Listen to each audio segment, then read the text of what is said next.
Hi, I'm Jane Hoffman, and we had 8 callers last night on the radio podcast, Political Gravity, at blogtalkradio.com/tabernacle faith.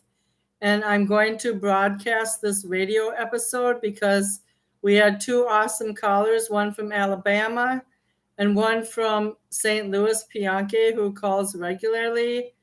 We discussed Jeffrey Epstein's possible suicide and death, social pedigree, the imbalanced justice system, comparing racial entrapment with the Stockholm syndrome. Please tune in. We had one political scientist, one sociologist, and a great team of experts discussing all these topics on a street level crud or whatever you want to call it. So you will like it, and I know you'll enjoy it. I'm going to bring up the audio now.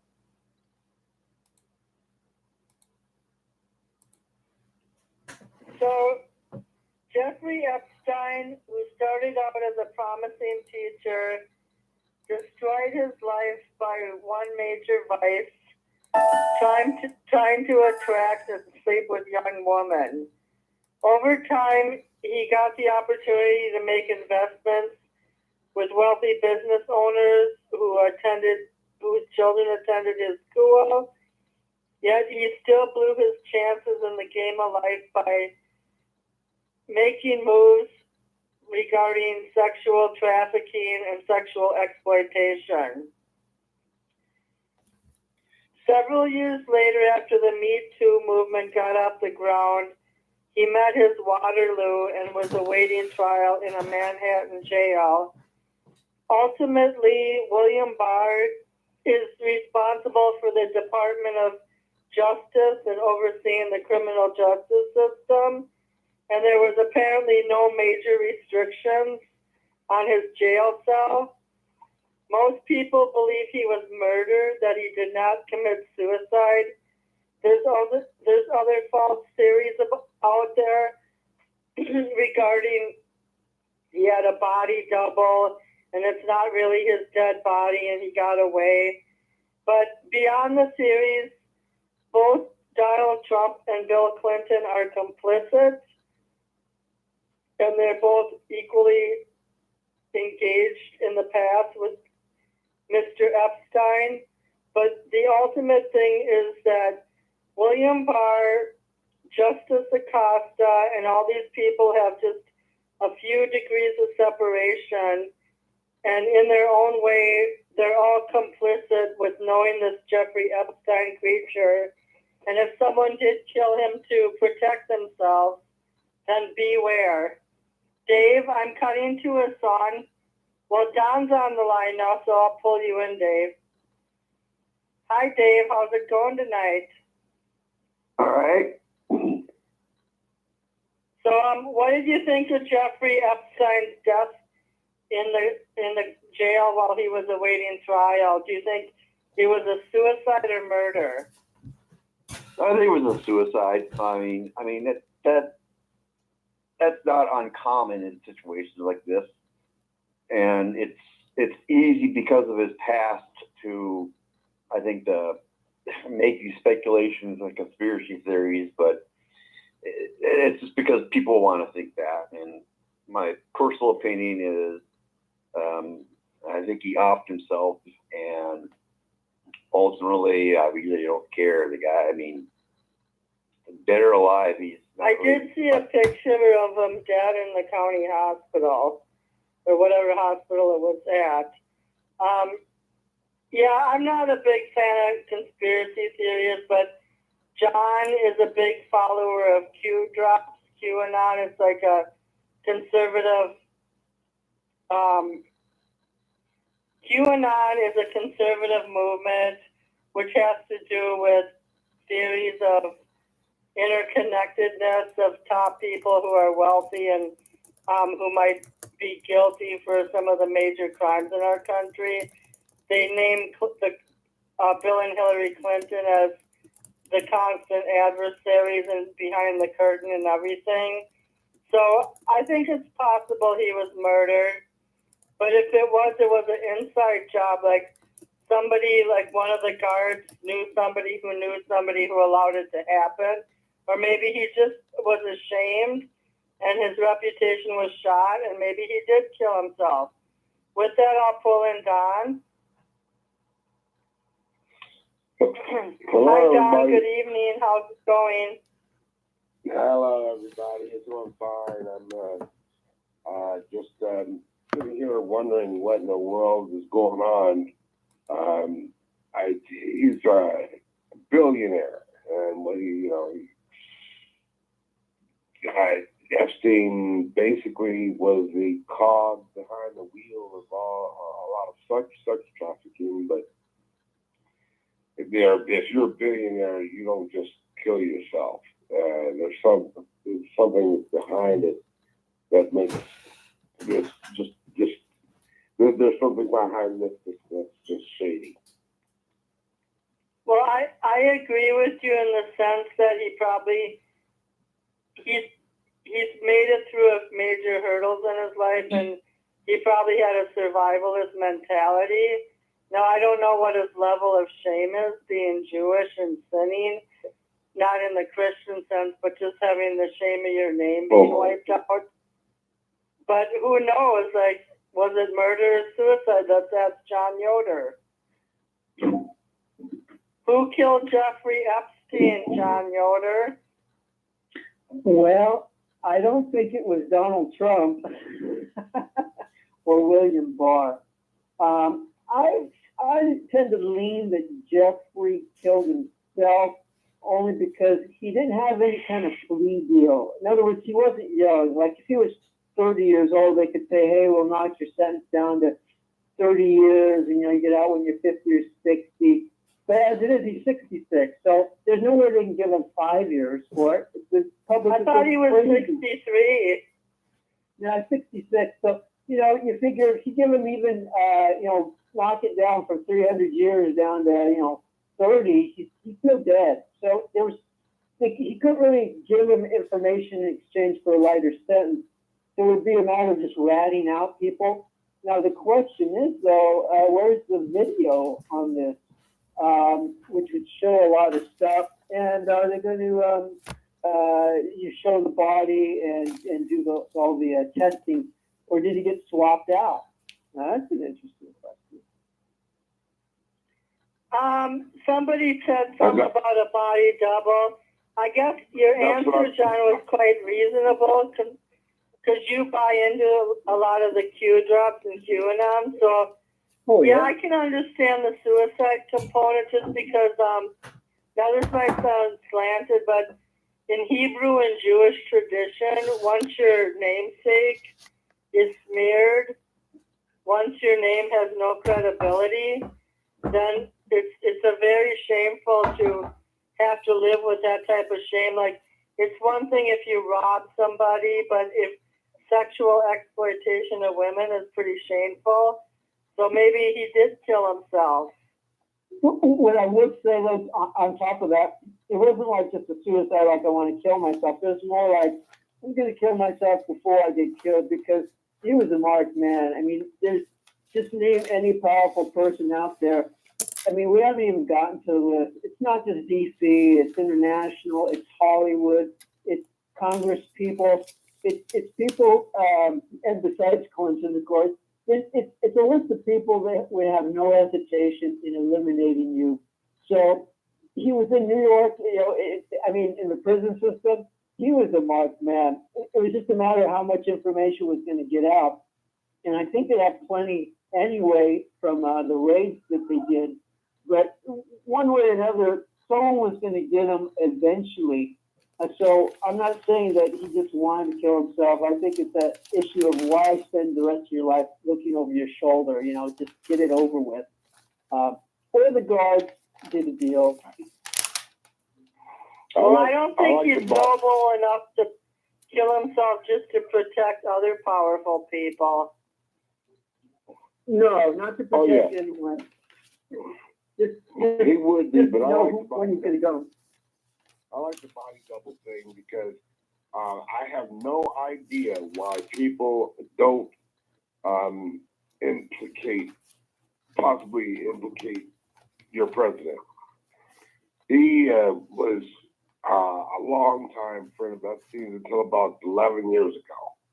And with the Miss Universe, Miss America's pageant connections, I think that possibly with Trump's blessing, but I can't say blessing because he doesn't even believe in God. But with the okay from the Trump party, I think that he had the possibility of having a pool of fresh meat anytime he wanted, and I think that may show up at some point. It could, but I think, because I haven't, followed Donald Trump. Obviously, no one knows what anyone does in their private circle. And he obviously was around beauty contests and young women, although over 18.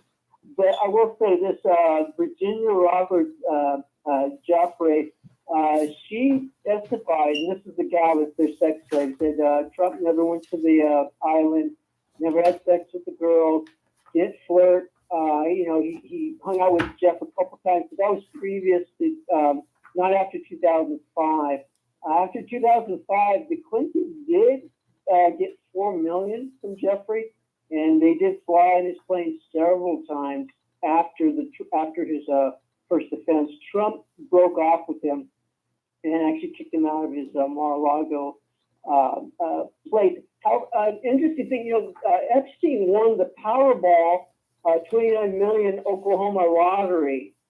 Just about a day just a day before he started serving the 18-month plea deal, he actually won the Powerball, and it went to the Zorro Trust, which is he has the Zorro Ranch, and he gave out money to the New Mexico governor, I think Richardson, and who is on the list of people that were hung out with them. So there's some issues there as far as where the lotto's fixed, because these are state-run deals. And he actually collected the 29 million and distributed it anonymously to another company. So there's a lot of digging up out of that will come out too. The one question I have in relationship to that is, and then I'm going to pull in Wade and let Dave talk. Just think he won a lottery, he became a billionaire, he had a mansion, but none of that made him happy. It only got him in deeper trouble and more slave to his sin.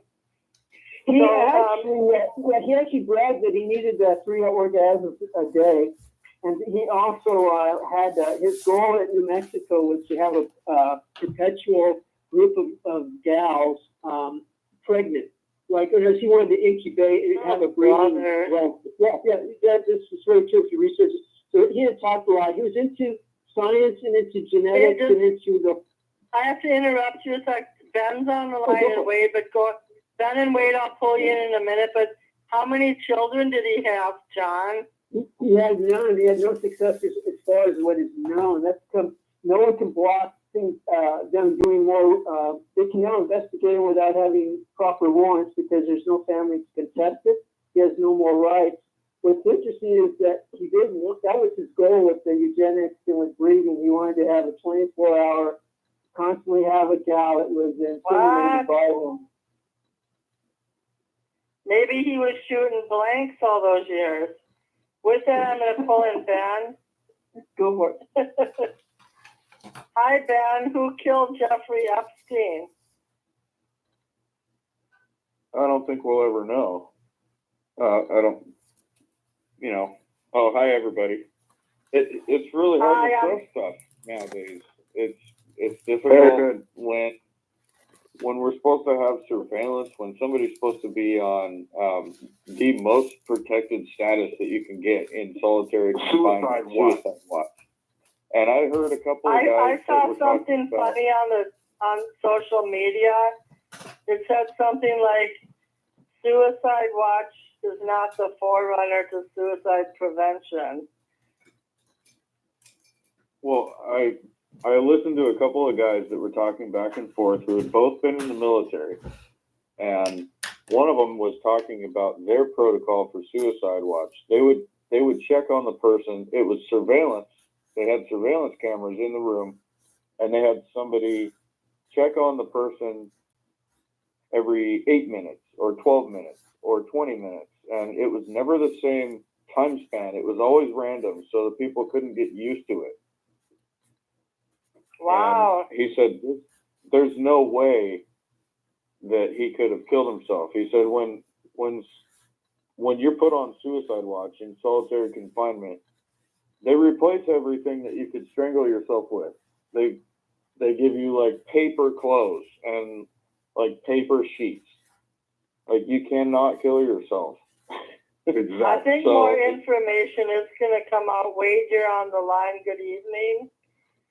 Good Just to run down the list, we have John on the line, Wade, John, Wade, Dave, who lives in the city as me, Don, and Ben. There's 6 of us on the air. The second question is, going past what Ben said, is I believe it was a county jail he was in, or maybe a city jail. And what was the consequence? Besides him being convicted, there's other people's reputations that were at stake. And who would be a leaker in this situation? Like, if something was to come out, where do you think the leak's going to come from?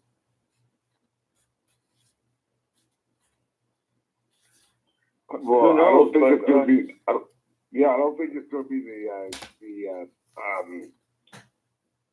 police, both the guards. I think that they probably got paid off if it in fact was a suicide. But Ben was saying it's very, very difficult if you're on suicide watch.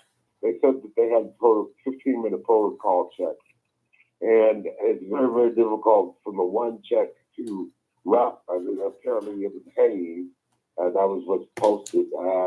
But it's very difficult to put together a noose and actually die within a 15-minute period.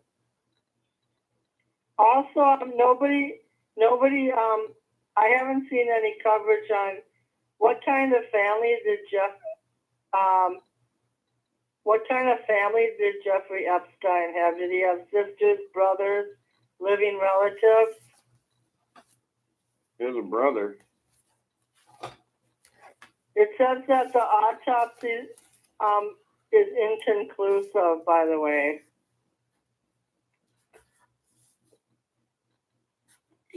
It looks like he aged 5 years in the last 3 weeks. Well, wouldn't you too Maybe. if you knew the gig was up? You would too if you knew your gig was up. He was international. He was internationally famous. Prince Andrew. There were a couple of the other royalty and celebrities who had been involved with him in the past. Some of the most notable politicians. He had Alan Dershowitz is alleged to have been in a part of this. This is incredible that the lady, I believe Maxwell, I'm not sure her name. Ghislaine Maxwell isn't being indicted right now. There are so many whodunits in this particular instance that Ben said that we may not know who the killer was, but John says we have lots of paperwork to go through. So we just have to see on this one, because this man was the epitome pretty much of evil. And you're right, Jerry, the Jewish faith, once you're degraded, then your name is mud. By the way, one of the guys who was in the sexual ring, there was a woman named I think her name, Virginia Guffrey. She was forced to have sex with New Mexico New Mexico Governor Bill Richardson, who ran for presidency about, I think, in 2012, and a couple more Democrats. There's going to be a lot more of that coming out. So, Well, there's already- Dave, I haven't heard from you in a while. Dave, do you want to say something? Yeah, I would just, I don't know. I personally, I don't really care how he died. He's dead, and within a month or so, we'll I don't move know, on to something else important. I don't know. Well, he's dead. I know It that. says in an NBC that he I was don't know, removed Dave. from Suicide Watch. Right. Why? That's what I heard too. That he was removed from Suicide Watch, and that was one of the things that the guys that I was listening to was asked. What's the protocol for removing somebody? And it's different in the military prisons, but like there is a certain time period that it takes time to actually remove somebody from Suicide Watch. It's not just like instantly you just stop checking on them, especially a high profile person like that, who, if he was that important to stay alive, they would have kept his ass alive. I think that he wasn't needed alive anyway. I think it was probably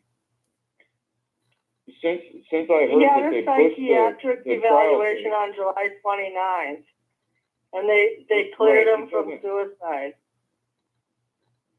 That doesn't matter. He's got a target on his back that's so big that you wouldn't know who was going to kill him. It could be anybody. It could be an inmate. It could be a guard. Anybody. So if the only way to protect him is to say that he's dead, he could be on witness protection right now in some kind of a secret location until they get all the information. So are you saying he still might be alive? Who knows? Who knows? Has the media ever lied to us? Wade just Only lost. once or Wade twice. called to stop. Only once or twice, then. Yeah, so he could be dead. He could be alive. It doesn't really matter. As long as the information that they have that they got from raiding his properties stays intact. If all that information suddenly goes missing or accidentally gets lost or incinerated, that would piss off a lot of people, a lot of average people. Of course, it would be great for the elite. Like Prince Andrew, everybody knows that he was implicated. But the Queen of England still went to church with him today. Well, you know what? People just are you saying the Queen of England went to church with Prince Andrew? Yeah. If you're a sinner, isn't that the best place to be? Don't you We're all think sinners. so? We're all sinners. Wade, you're There's back just some on the people who have line. money. Certain Christians believe that murderers can be forgiven. I was watching a show the other night on TV, and this guy's stepfather, he had killed 5 people and his stepson, and he begged the court to not let him die by lethal injection, that he still had a soul to be saved.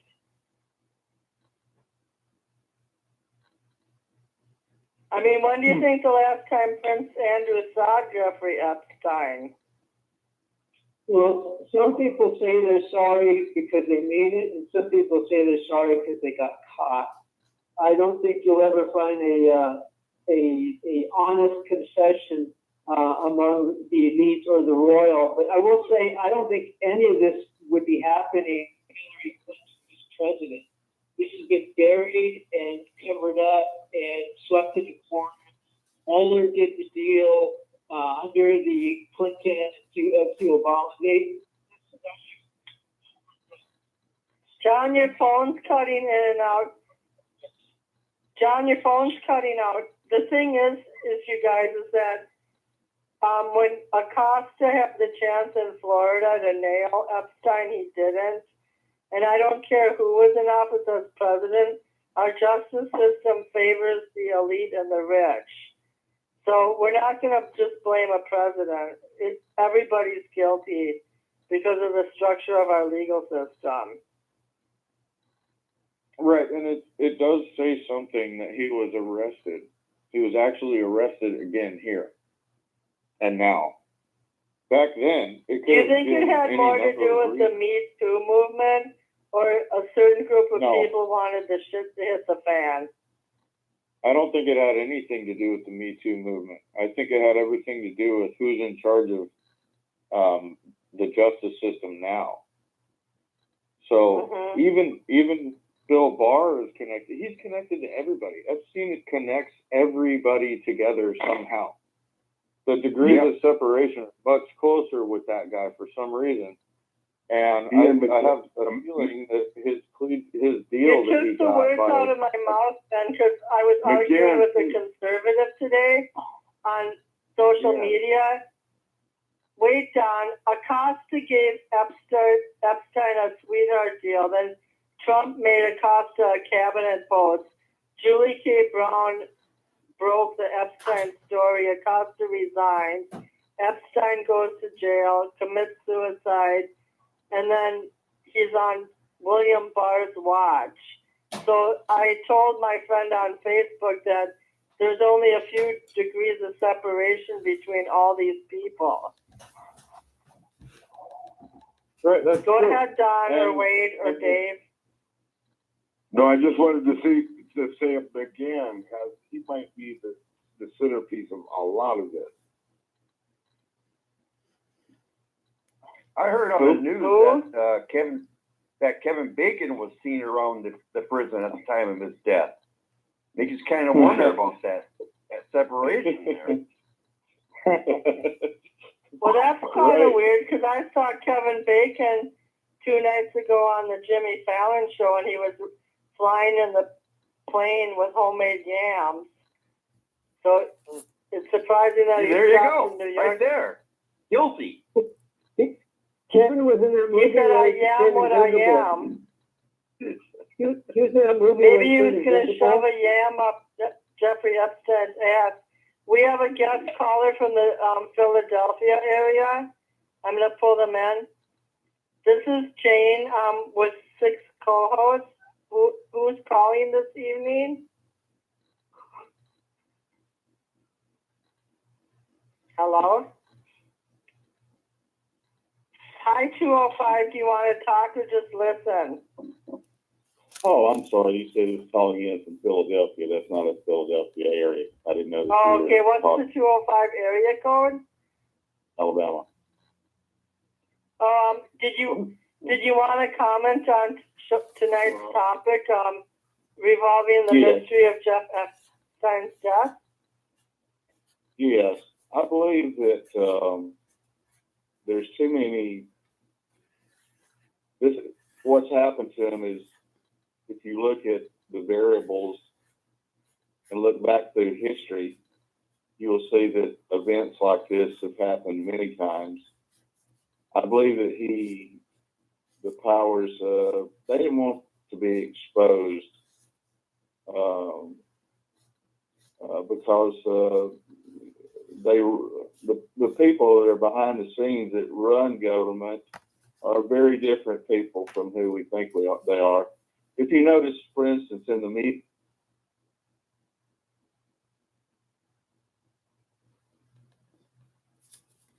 I'm going to pause a minute while I figure out what's going on audibly.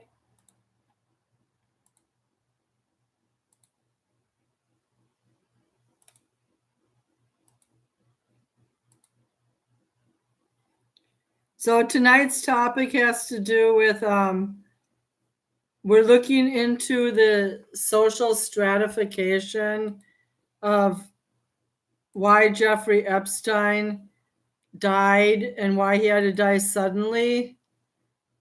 And I am going to pause this a minute for part 2. So I'm going to end the stream now. Everything's frozen all of a sudden. So let me just see if I can bring it up quick, okay? I'm going to go into part 2 in a minute, but I have to bring up the Blog Talk Radio Show again. The name of the show is called The Basis of the Stockholm Syndrome, Rich Captors Like Epstein, and Social Victims. And I don't believe for a New I York have a minute question for you. Yeah. They showed past video of Trump Hey, and Epstein at Mar-a-Lago joking around about women. They've connected Epstein to the Clintons. Like, do you think a lot of that stuff is conjecture? Like it's inflating these reputations? You cut him off right when he was saying the important statement of this, what he was saying. Jane, let him finish what he was saying. Go ahead, finish what you were saying. Okay, I was just starting to say that I don't believe for a New York Don is minute very bossy. that he committed suicide of his own choice. I believe he was murdered. The Alabama Do you caller thinks he think was we're about- Do you murdered. think he could? 60-40 in the poll so far. Like 3 people think he committed suicide, and about 3.5 people think that he was murdered. Don, I'm running the I'm not show, gonna- so you will be muted if you try to manage my show. Keep going. Yeah, but Anybody's I'll welcome run to it talk. second. John, Dave, Don, Wade, Ben, go ahead. I was just going to ask if, sorry, I didn't catch your name from Alabama, but I was going to ask if you think it could be a possibility that he could be in some sort of a preservation state, like a witness protection for a high-profile prisoner.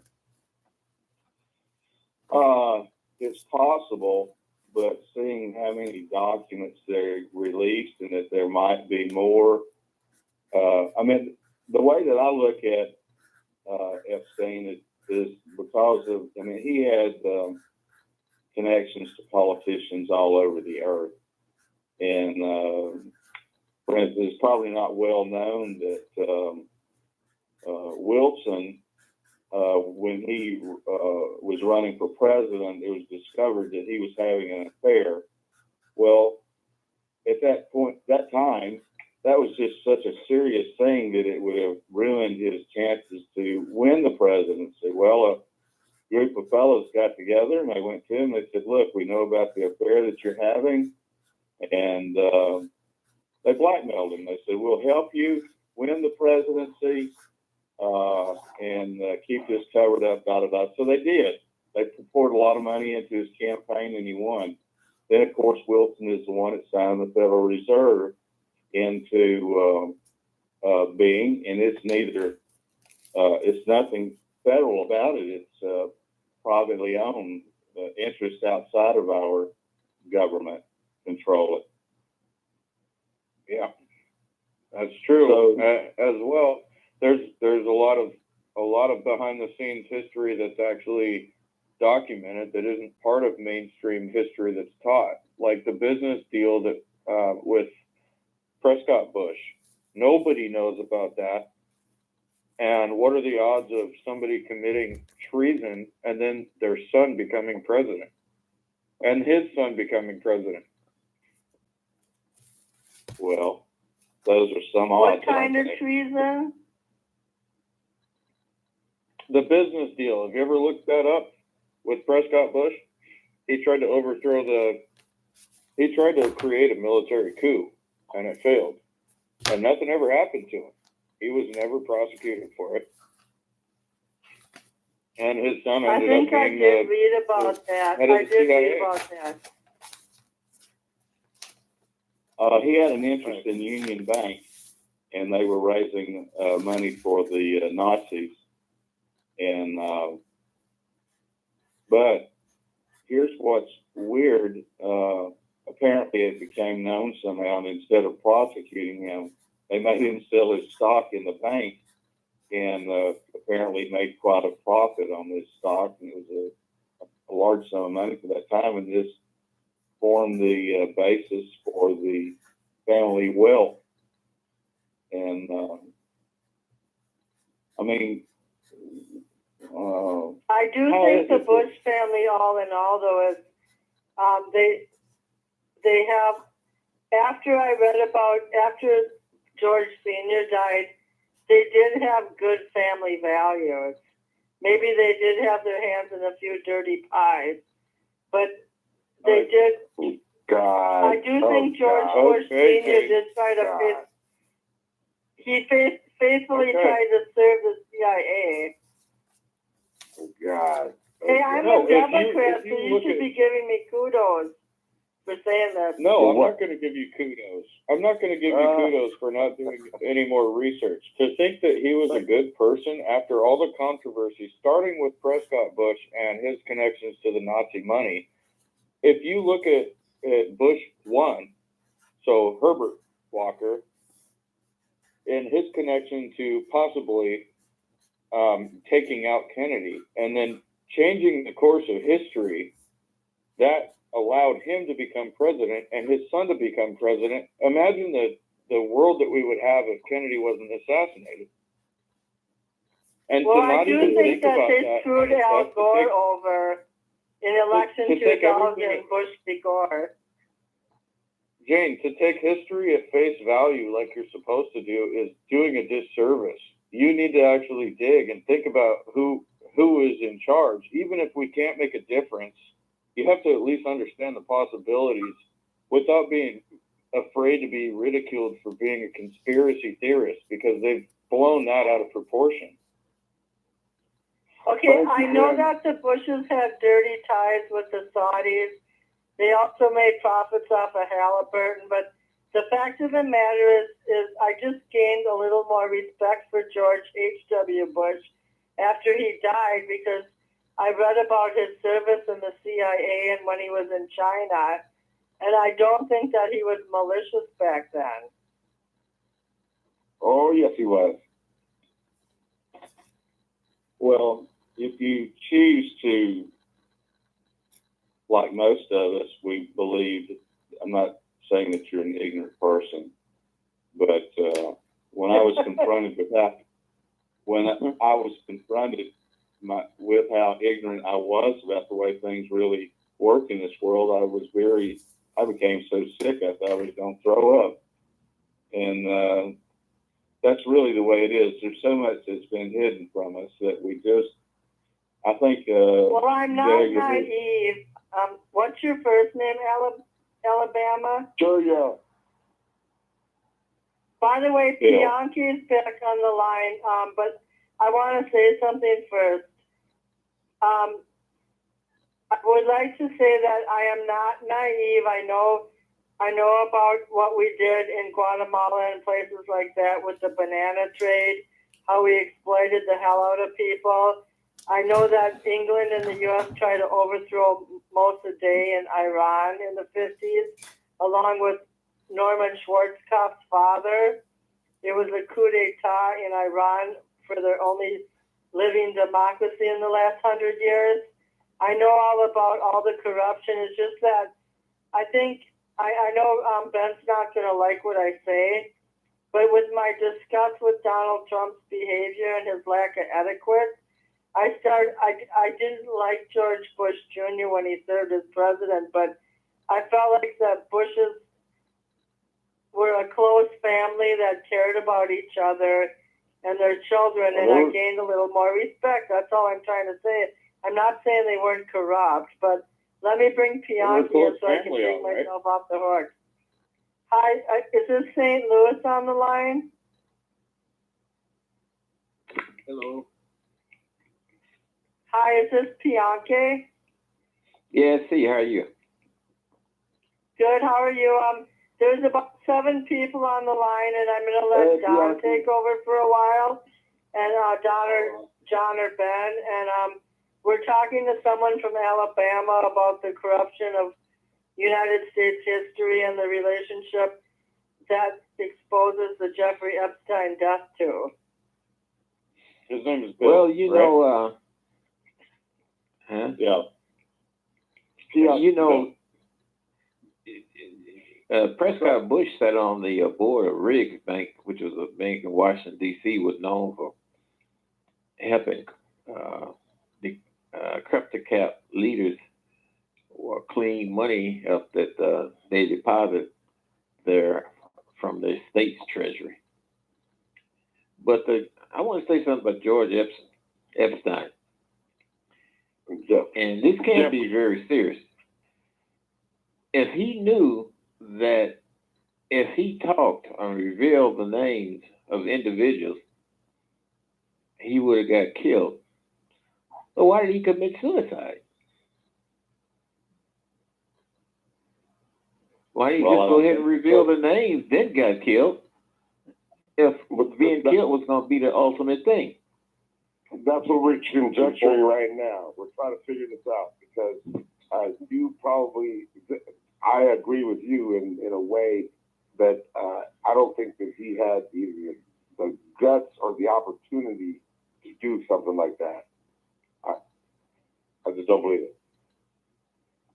And then another thing, if it is some outside sources that's pulling things like that, then American public needs to be concerned. I mean, look at Al Capone. The only way that the FBI they was able to get him was through income tax. All the things that he done. Well, that's what I've been talking about all along. You know, Jane said it earlier. That was the only thing she said that was right, probably so far. But when you know, it's impossible to understand why he did what he did. Well, it's not a good feeling. It's not a good feeling to not be able to trust what you're told by your own government. When you get to a point where you think you're exactly, when you feel like the ones in charge. Well, when you feel like the ones in charge, the ones telling you how things are, the ones making your laws, the ones manipulating everything that you believe to be reality, consider you the enemy or the subject, then you go back through history and you start to deconstruct all of the narrative, and you're like, hey, like, why isn't somebody telling us the truth? Why are we being manipulated generation after generation? Yeah. And why do we keep electing people that continue that? Well, the second part is that the people aren't like that until they get into office, and I can pretty much say that with certainty because I deal with the politicians all the time. The first part though is racism, and I've already said this from day one. There's a need to conspire to keep people a certain power. Racism is so elementary. It's so elementary to think that racism has any kind of power. That's the point. The point is to make people like you keep pounding on that word, racism, to put you and I against each other to argue about whether or not our country is racist. That has no meaning at all. It's no meaning at all. We're crabs in a bucket. Once we start doing that, we are the crabs in the bucket. And the ones watching us fight about whether or not something is racist, they're laughing their ass off right now. Right, but it's the truth. I mean, it's real simple economics, and that's what it's all about. And racism and economics in America go hand in hand. And it's not just America; it's history. Every society needs that slave mentality. You see what Trump has done with his properties. If they're run by illegal aliens, and then he comes out and tries to condemn them, that's racism. That's pure and simple. What you're talking about are the opposite of what you're talking about. This is, his properties are run by... I don't know. Maybe somebody else can explain it better than I did. I see what you're saying, Don. Maybe I didn't explain myself very good. I don't think I don't think Donald Trump is racist. He condemns the lack of policing the border. If Donald Trump is racist, I want 12 more like him. that's right. You're going to get them. Right now, we're going to have so many people who are going to. We might have a Senate and a Congress that's Democratic if he's still in there, and then what's he going to do? Yeah. But here's the thing. Like I think I told you guys the other night, if Donald Trump's racist, then Elijah Cummings racist, Al Sharpton's racist, Kamala Harris racist. Yeah, well, you forgot about Presley. Congresswoman Presley is racist. Huh? They are, but they're racist in the opposite way. They're counter racist, if you will. They're fighting against the racism that pervades the country. What? I don't believe in that, man. Because if you look at the if you look at the things that they do and look at the state of who they represent and the things they say, they racist also. That word racism really is not the big problem amongst.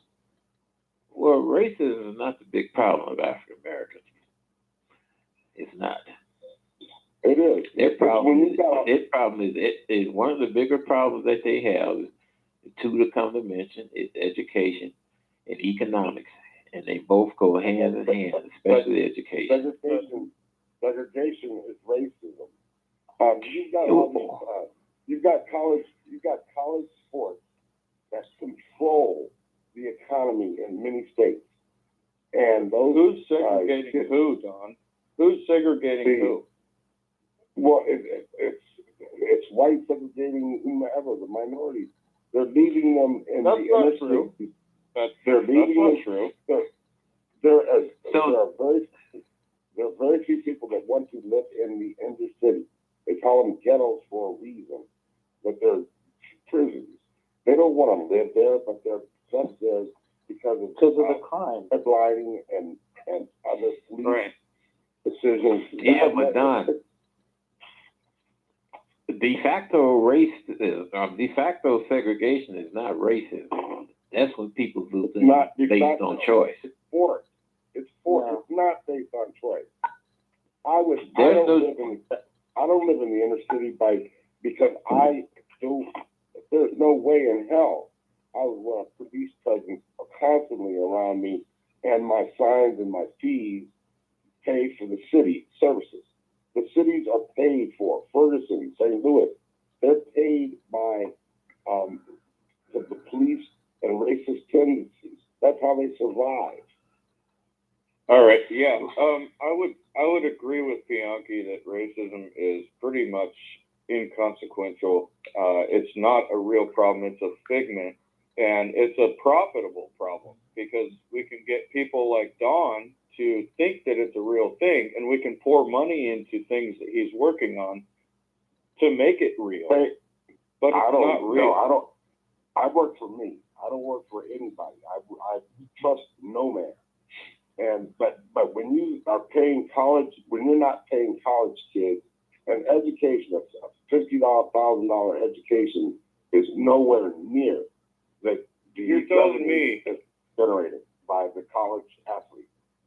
And the big you're college telling me athlete, that you take no money to do your lobbying work? No, I don't. Heck no. I do this on my. Is there money? So you refuse money? Is there money available for somebody to do what you do? Yes, but I don't take anybody's money because I trust no one. I'm not going to faction because. So how do you make a living? I work for a living. I'm a research analyst and survey taker and things like that right now, but I don't do that. I work on campaigns. When I'm working, basically about 1 year each election cycle, I'm electing these people. I work their campaigns, managers. I've done all this stuff. Do you work certain demographics? I work my people. I work whoever I think is going to be the best person in the job, and I'm the best in my state in what one of the biggest So, super PACs. You down in Alabama?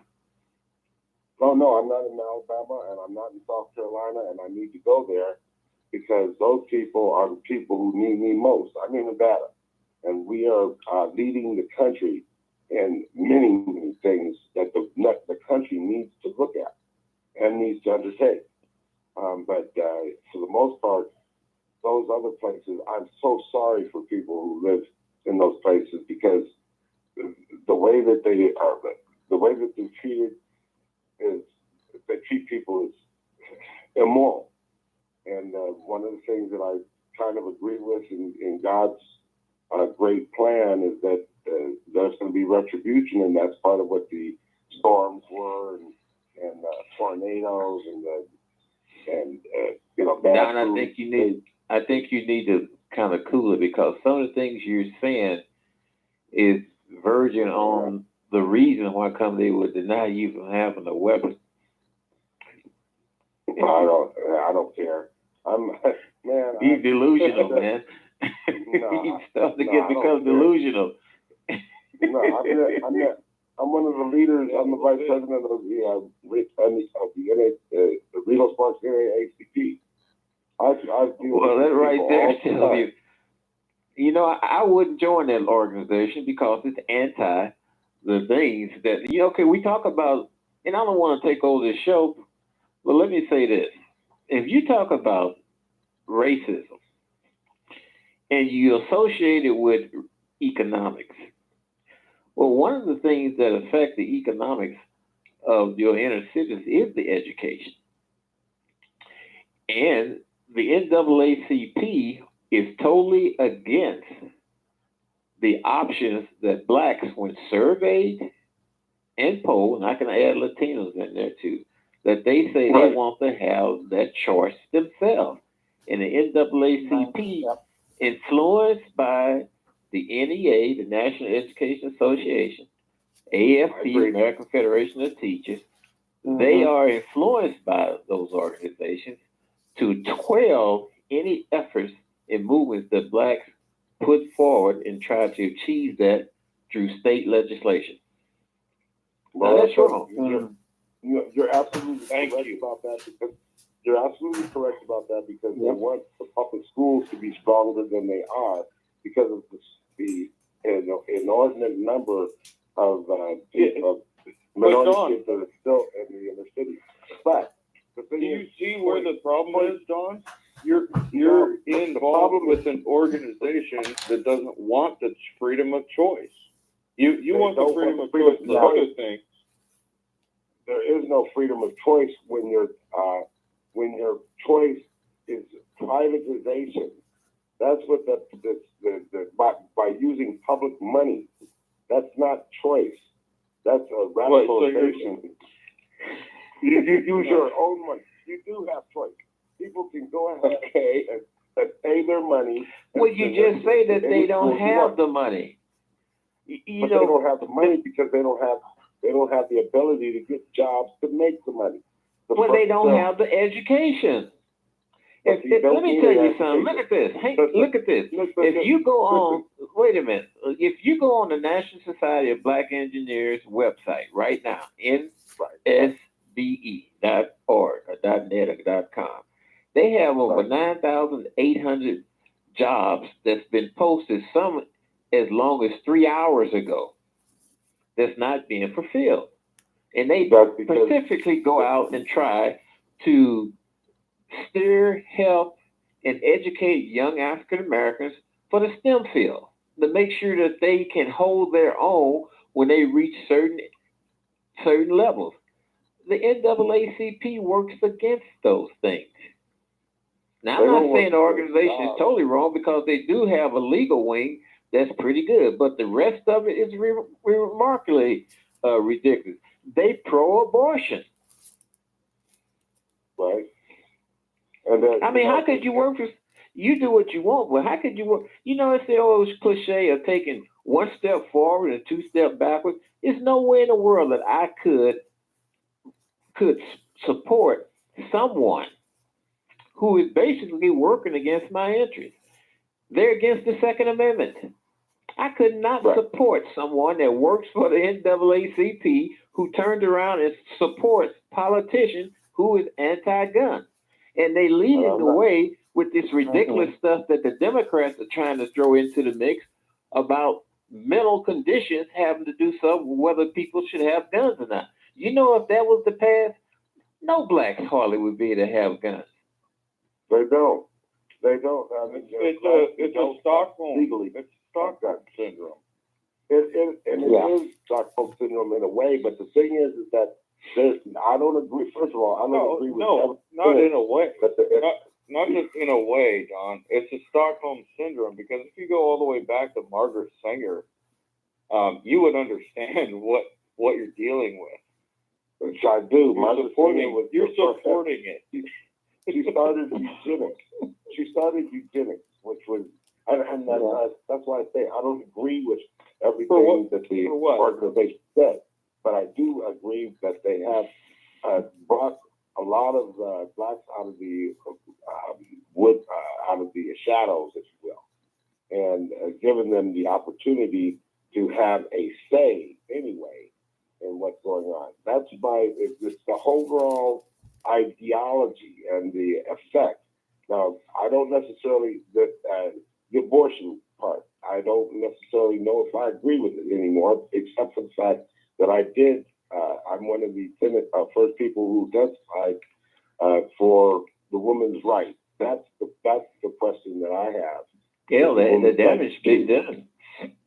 Well, that's because black women are number one percentage-wise in getting abortion, but who does that affect the most? When you're talking about when you're talking about birth rates, who does what you support affect the most? It affects the black race, and that's what I'm saying. But the thing is that so it's a Stockholm syndrome for that reason alone, regardless of all the other hypocrisies. For that reason alone, you're supporting your own genocide. The way that you're talking about it, for your people, everybody's supporting their own genocide. They're supporting their own genocide with the loss of freedom by use of the internet. The internet is the biggest loss of freedom we've ever had. But what do you mean by that? It's voluntary.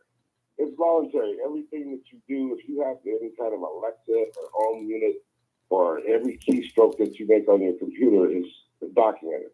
It's followed. Well, the internet provides a means. Well, I don't believe I can't go with that because the internet is a tool where you can take a young person and they can go and learn in certain areas that they would otherwise not have opportunity to do so. No, but the thing is that what they do turns out to be perverse in more times than not. Can I jump in here real quick about the power of the internet? I'll just use cell phones for example. I have two daughters. They're totally different in character, completely different. They both have cell phones. My older daughter has been in trouble time after time after time with her phone. She abuses the power of the internet. She gets herself into trouble and she loses her privilege. And it keeps happening. And I don't have complete control over just taking it away and giving her a flip phone, which is what I'd like to do. So what I do is I try to do corrective measures every time something happens where she steps out of bounds somehow with the power of the internet. My younger daughter, on the other hand, has no problem directing herself with what she does with the internet. She can learn all kinds of stuff, and she stays away from anything that's sketchy. So that right there is it's two different sides of what can happen with that power. One can be constructive, one can be destructive, and it's two different people making their own sets of choices. Nothing I can do about it except correct the behavior.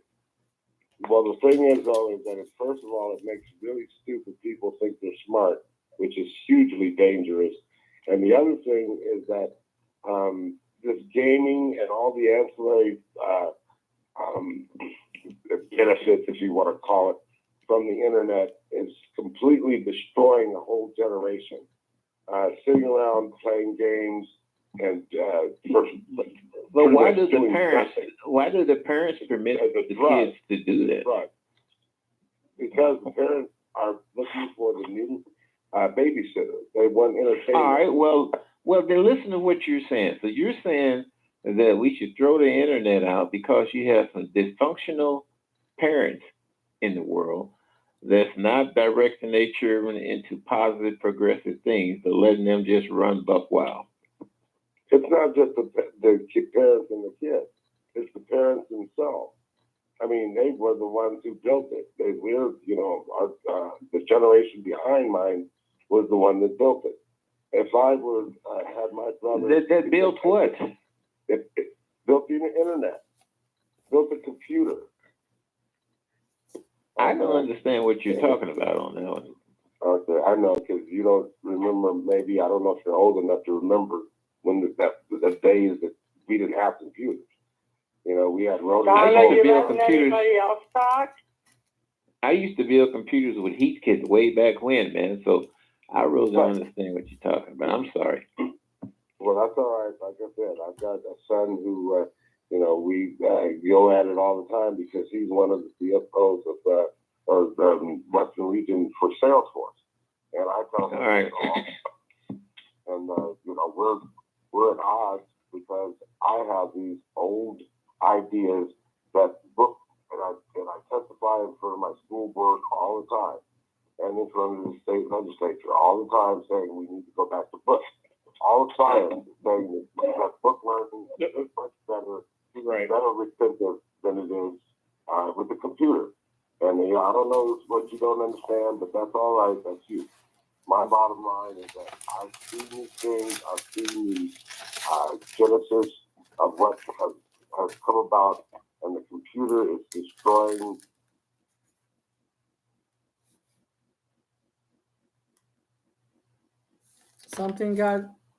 I have to check what's going on.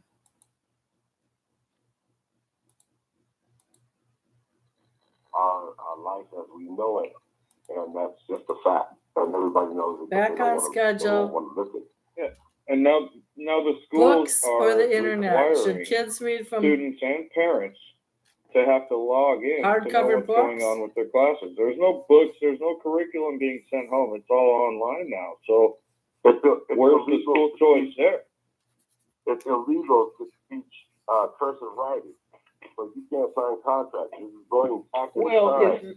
It's not illegal to teach. It's not illegal to teach cursor writing. I think last time I read you the state statutes in the state of Missouri, and it says that parents have the right to choose the curriculum, instructional material, and the books in the school districts in the state of Missouri. So how is it illegal? Well, in our statute, it eliminated the necessity of teaching cursive writing. So you can't sign contracts, and we're going back to the days where you mark an X on your contract, and who can follow that. All right. Well, to all the listeners, I'm very sorry for taking up so much of your time. I think it's a problem when we confuse not requiring and not allowing. I mean, the fact that they don't require cursive is not the same as making it illegal to teach it. Those are two very, very ethically and logically, those are very different things. Right. I mean, I see your nuance there. What about Alabama? What does he think? Well, I think it's I'm not without capacity to want better for all of us. I do know that we've been living under some illusions, and I know that public education contributes to that. For instance, the topics that we've touched on just in the last 20 minutes, I never heard mentioned, maybe some of them until just a few years ago. Very important things that should have been placed in our psyche to think about have been avoided from a conversation. And it was true to my parents and to my grandparents. You know, I'm just saying we haven't broached these topics, some of them, until I'm 65. So, you know, I'm just saying that my mother, she passed away here a year ago, and my family's gone pretty much. So, but she asked me, I got in an argument with my brother, and he said, "You don't know what you're talking about." That was about 12 years ago. I got home and I thought, well, he might be right. I might not know what I'm talking about. So for 2 years, I was studying just nonstop, you know, all the time on the internet, just reading. My mom, she kind of got ill with it one day. She said, "Neil, what are you digging for?" And of course now, I said, "Well, Mom, I'm just tired of being in the dark." So that's when I had that epiphany where I got sick to my stomach and ran out of the house, out into the yard, because I thought I was going to throw up. I finally just clicked on me a lot of the things of what things we're talking around, things we're talking about, things that are unknown to us. All of these wars that we've been involved in have taken place by false flag events. And we've been involved in over 60 plus military events since World War II. And as far as I can tell, the long range view on it, nothing to do but to shuffle us into this one world government. Maurice Strong, who was president of the UN, said the United States will participate in world government either by consent or conquest. Now, most of the people that I know, regardless of what color they are these days, they like their freedom. So I don't think that they'll probably go willingly. And so the ones that you know are made on our dollar bill, it says order out of chaos, and that is they keep stirring the pot, all kinds of pots. Racial pot, the equality pot, the economy pot, the media pot. It's just a constant conflict of everything that's where, for instance, I'm sitting on my home, looking at my home page on my computer, and every 10 seconds there's a new topic that's flashed for you to think about. I want to change my browser and the whole thing to where I think about what I want to think about. I don't want to be bombarded with the media's crap. You know? Thank you. Yeah. And that's what I'm talking about, is being an individual. All of this stuff, I'm involved in the legislative process. I read these laws. I have to, in order to understand, and especially being alone and being independent, I have to be even more reticent of what's going on. And if you read all of these laws, how they're written, the nuances in them, it does make you sick. It can make you sick. And I fight back. And I fight back generally alone. I've got constituents for different categories of issues. But I'm out down there alone, and I'm making my point. And it takes years. It takes me years to get my point across to some of these legislators, and they finally start looking at what I'm saying, and a lot of them, several of them, they come on my side. They agree with what I'm talking about. And that's scary. I'm not scared because I'm right. It's because I'm right, and I know I'm right. I have no problem with admitting that some of the things that I say and the things that I think. I've got a family. I've got 5 kids, 7 grandkids. And so I come from a point of view that is not necessarily common. I've been married 35 years. So, I'm 64 myself, Alabama. So, I've seen a lot of things and still cognizant in my brain to remember them and know how we got here. And we did not get here where people are looking to take shortcuts. You know, that's not what we do. The engineering thing.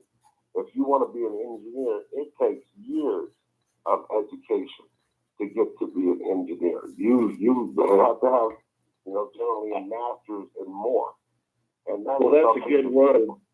That's a good word, engineering. And it brings to my mind immediately social engineering.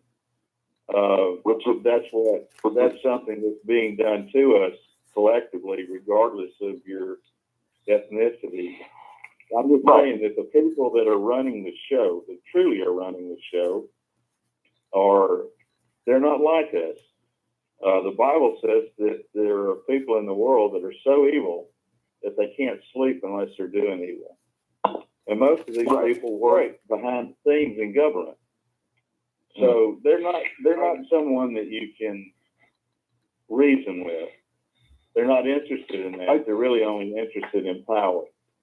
And so we've mentioned the Federal Reserve, that got put in over the presidential person being blackmailed is how it got passed. If you go and look up what's called the missing 13th Amendment, and it's only a short paragraph, and it basically says that people that have titles of nobility. Well, Esquire is a title of nobility. The bar, people that are members of the bar, that means British Accreditation Registry. Well, what do the British have to do with our laws? Well, they have a whole organization that has a lot to do with it. For instance, our commercial code. Huh?